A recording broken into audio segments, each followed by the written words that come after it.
So this is my bike checkup.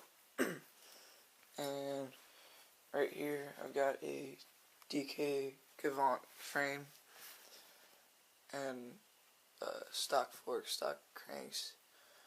It has Cinnamon 777 tungsten back rim and hub, fly ribbon, tire in the back.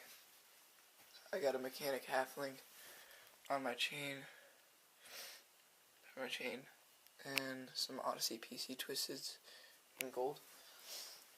And in the front, I got an Alienation plain black rim called the Heart tire, and the Demolition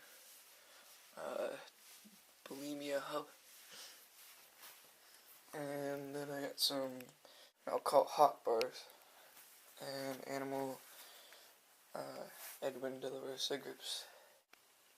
And then I just got some new Van Chuckalos, and my old ones. And that's about it.